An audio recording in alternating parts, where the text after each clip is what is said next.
What's up, everybody? So it's Scarlet and Violet release weekend, and the pull rates are pretty high. But unfortunately, that means that the prices for singles is pretty low. Let's talk about it. Yeah. But first, we need to thank today's sponsor, us, Cardinal Gaming. If you go to the website, cardinalgaming.com, you can go and click on this link set here at the top. If you're looking for card singles, scroll a little further down, sealed product, not just for Pokemon, but for Flesh and Blood, Magic, Yu-Gi-Oh! All those things will be right here, including live breaks if you want to participate in those. Scroll a little bit further down. We have the big major events that we're doing, big 1Ks, including the one coming up for Pokemon on April the 15th. As soon as Scarlet and Violet is legal, we're running a big 1K event for that, so you don't want to miss that if you're local. And then a little bit further down, Cardinal merch. You got your hoodies, you got your playmats, and if you really love the Race Against Rotation series, you can buy your own little bulk lots right here, right off our website. CardinalGaming.com. Check it out. Hello, everybody. Mason here, Cardinal Gaming. Appreciate you all clicking on the video, supporting the channel, supporting the story. You guys always do. Let's talk about Scarlet and Violet. It is release weekend, and let me tell you, things have really taken a dive here as far as single prices go. But surprisingly, sealed product is holding strong.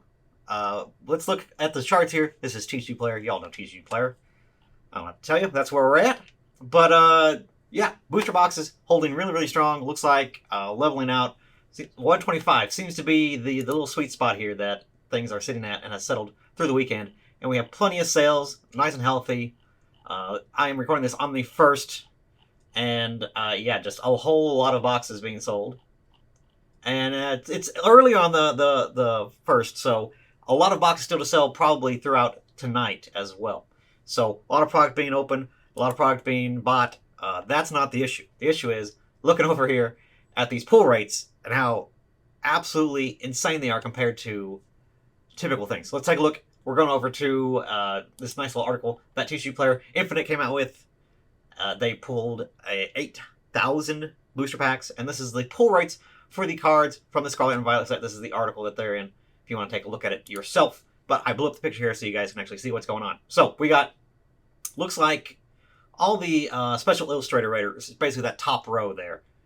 Illustrator rares are kind of that little, kind of like, think of like the upper echelon of the trainer galleries.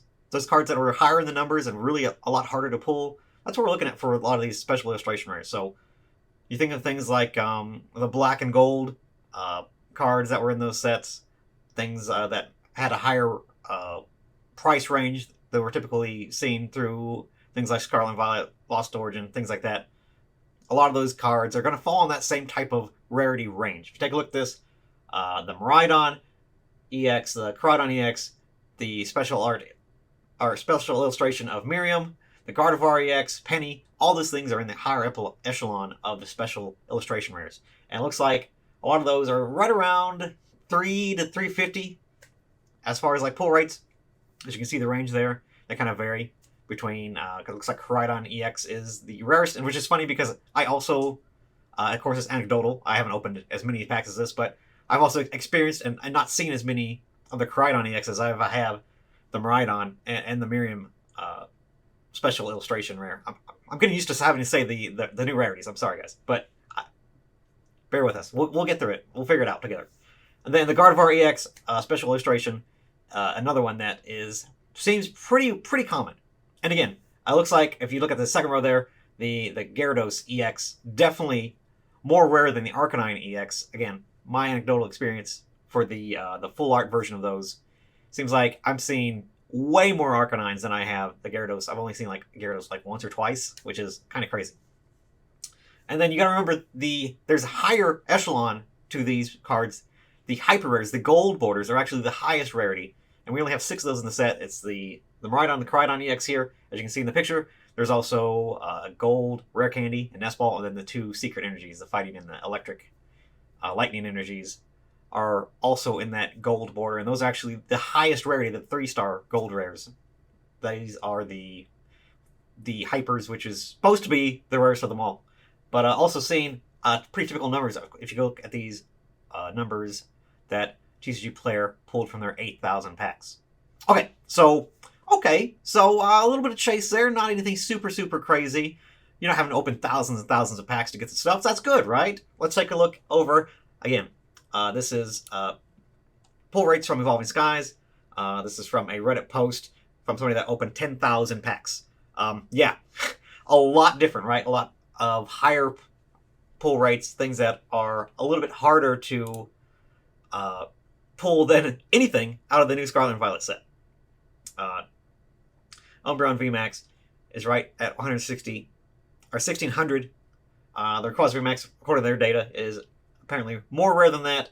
The Glaceon and Leafeon, all those above 1,000 packs a pull rate. And then even then, after that, we're looking at almost 1,000 through the rest of those kind of upper echelon alternate arts that we're so used to seeing from the back end of the Sword and Shield era. So, yeah, looking like these cards are just, in general, a lot easier to pull. About 3 times as likely to be pulled, right? If you're doing the math through some of the other stuff. So, new pull rate mechanics, new pull rates in general, and the rarity system's new. So a lot of things we have to get used to in the Scarlet and Violet era, and possibly some tweakings have to happen in order for us to get, if we want to keep that sort of chase value coming out of these packs. So let's take a look at the Big Bag Miriam. Look at this absolute. This is started at $240, and then just look at these last solds. $70, $80, $78. This card could be $50 by the time 2 weeks rolls around, to where it actually gets to be set legal, which is normally right around the era or the time that we like to think that prices have mellowed enough to be reasonable for if you want to go out and pick up these cards. Is right at after 2 weeks after release. We're a day after release, so we got a ways to go, and there's a long way to fall if these cards are not being bought. Let's take a look at the sales rate. Pretty decent, honestly. Yeah, like these are all just sold today. Again, it's about 10 o'clock, and we're going right there at the little stopping point. So the card tinkering between 80 and 70 throughout the day, and then the last one sold $71. So yeah, could be a rough one for these sets if the pull rates and the amount of packs being open and just the sheer quantity of these cards that exist on the market. 86 is probably the lowest of these. If we look over at the Miraidon EX, my favorite art of the set, this little cutie robot doggo. Again, heck of a nosedive, holding it right around, it looks like $60. Let's take a look at the sales right through that. Okay, pretty solid. Miraidon looking to be a playable deck, and again, my personal favorite of the arts from the set. But 84 of these bad boys listed. Again, release weekend, and really the first little chance for people that are not pre-release stores, don't have brick-and-mortar access, or brick-and-mortar stores that are selling on TCGPlayer. All these guys, the floodgates are open, and now anybody can go on there and just list these cards. So let's just take at the set in general. Let's see what else we got cooking in the high to low value for Scarlet and Violet. Of course, we got those 3. The Gardevoir, looking at $50 market. The Koraidon, apparently, supposed to be the rarest one of the illustrators. $40, $37 for that bad boy. The full art Miriam, right at 30, and it just goes down from there. Again, Hyper is supposed to be the highest rarity, and we got good old Miraidon. Again, playable. It's playable. $20 for that bad boy. And again, Nestball on the other side, also extremely playable card that's going to be in a lot of decks, sitting at $20 as well. Again, this is a day after release, so there's a lot of these cards on the market. Just a lot more of these floating around for sale, and that is going to be what is the contributing factor to driving these prices either higher or lower. We have to have all these sellers sell through their stuff long before we get along to somebody that is, starts screeching up a little bit higher to move these prices if they were going to go up in the upward direction. Now, that would have to have a lot of sales rate still, a lot of people going out there and buying these as opposed to just trying to open packs for them. And that is really what's going to be driving these prices either higher or lower as we get closer to, again, the kind of quasi-safe area of legality, which is 2 weeks after set release. So, got a ways to go, but Yeah, it looks like these sales are at least throughput is good here from Lee locally. From an LGS standpoint, sales are great. A lot of people picking stuff up, buying stuff. We started selling on Monday, so we've been selling all the way through this week, and yeah, really really strong sales. Still got a lot of product for now. Let's hope that I can make it a little while until I can actually get some pre-orders or some more allocations from distribution where I don't run out of product. That'd be a bummer. It's very nice having booster boxes on my shelf right now, and I'd like to keep it that way. So we'll see what happens. But that's what I got for you guys right now. Prices are just all over the place, and it's gonna be interesting, right? This new pull rate data and the just really really easy pulls, and we saw that through pre-release. And we're like, okay, there's a lot of these cards that are supposed to be super rare and super popular being pulled. It's kind of alarming. Yeah, we're seeing a lot of that go back on the market and then pushing the prices down, and it's going to continue to go down.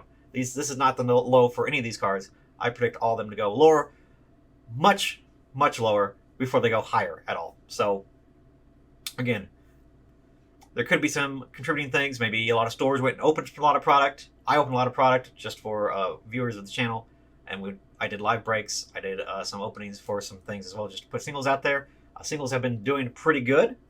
A lot of the alt rares and again I'm using the older terms, but alt rares and art rares and things like that are really kind of moving the prices through a little bit.